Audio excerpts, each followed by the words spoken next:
Paris Hilton and Gala? It's your girl KelliCrypto.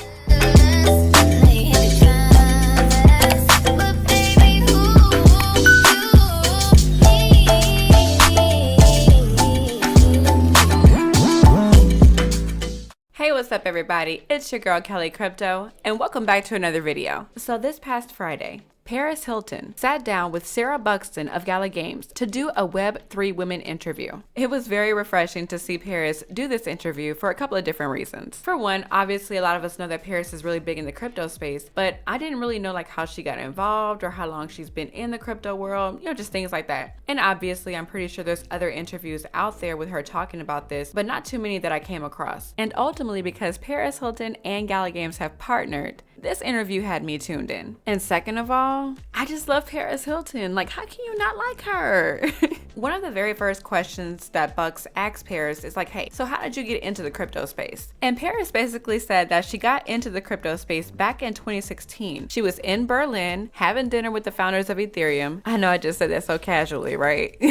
They became friends. And ever since then, she became very, very obsessed with wanting to learn more about the space. And things just kind of took off from there. And one thing I did want to say is that I can completely relate to that. I remember when cryptocurrency, NFTs, the metaverse, all that stuff was presented to me or I started learning about it. I was like constantly on the computer looking up stuff, like wanting to know more. How does this stuff work? How long it's going to take for this stuff to come into play? It's something new and fresh, and you just find yourself constantly wanting to know more about it. In 2019, Paris was approached to do her first NFT project for charity during the Australia fires. She drew her cat, and the NFT was essentially a crypto kitten, and that NFT sold for $17,000. Yes. I said $17,000. Paris was amazed at the response that the NFT received and loved the fact that digital art could be created and then sold to benefit charity. This segued into Paris doing her first NFT drop with Blake Catherine, which resulted in massive success, turning out to be the highest female comp in history with their one-of-one piece, Bedroom Bliss.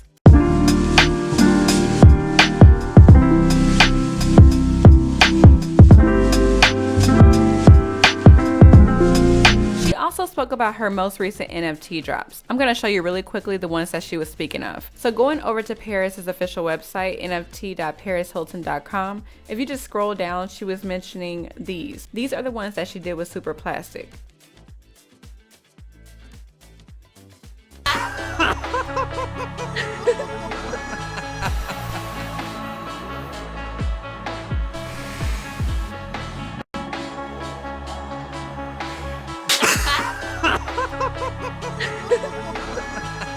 And the other one right here.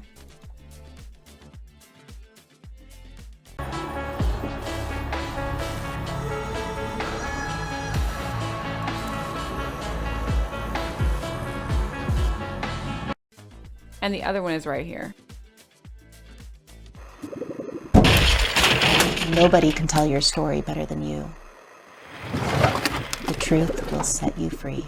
Now, the very first NFT that you see, the My Forever fairy tale, that's the one that Paris created on the Polygon network. She mentioned that she wanted to create an NFT that was accessible to all her fans. Paris also mentioned that her team did a study, and the study showed that 65% of the people that purchased that My Forever fairy tale NFT had never owned a crypto wallet before. So for a lot of her fans, that was their very first NFT. Now for the three NFTs on the right, Tabloid Dysphoria, All Eyes on Me, and Truth is Freedom. Those NFTs are stemming back to the early 2000s. Now I've told y'all before, I'm a millennial, so I remember when a lot of this stuff used to go down. The media, the way it is now, is nothing compared to the way the media used to be back in the early 2000s. And I remember specifically Paris Hilton, Nicole Richie, Britney Spears, but don't get me wrong, it was a whole list of them, as far as hot girls back then. And the media was just crazy. Like, these people had no privacy whatsoever. And to hell with the, oh, you're a celebrity, you sign up for no privacy, blah, blah, blah. Everybody's entitled to some form of privacy. I don't care who you are.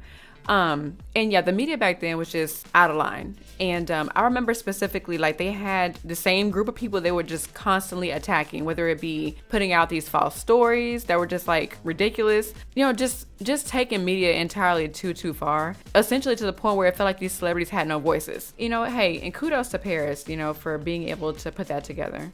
So Bucks asked Paris what is the most exciting thing to her about this space. She mentioned that she's pretty much obsessed with everything that's happening in Web3. She loves the fact that there's so many incredible artists. And she mentioned that with some of the live events like Art Basel, there's a lot of talented artists who aren't able to be a part of that. And now with the blockchain and Web3, anyone with the talent and wants to put their art out there is able to do that. It gives the power back to the creator.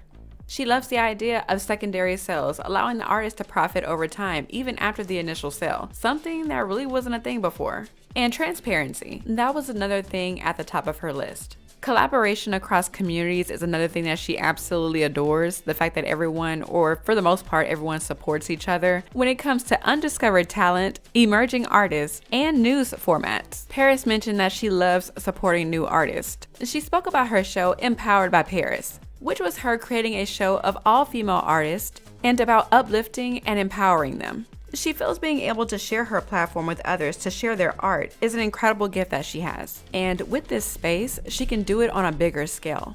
Now, our girl Paris, she mentions that she does what she wants and she doesn't care what people have to say. She mentioned years ago when she wanted to get into reality TV. Keep in mind, this is when reality TV was just starting out. Her mother and her sister told her, hell no, you're crazy. She ignored it and did The Simple Life, which was one of my favorite shows, y'all. That show was so funny. This is sick.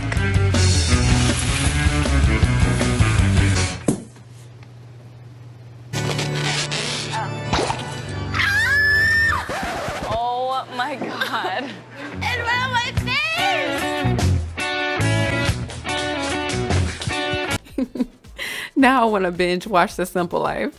That show was a success and it helped begin a new genre of celebrity. So you guys, that's pretty much what I gathered from the Web3 Women interview with Paris Hilton. Drop a comment down below. And if you haven't done so already, be sure to go ahead and give this video a thumbs up and consider subscribing if you enjoy watching content similar to this. I look forward to catching you guys on my next video.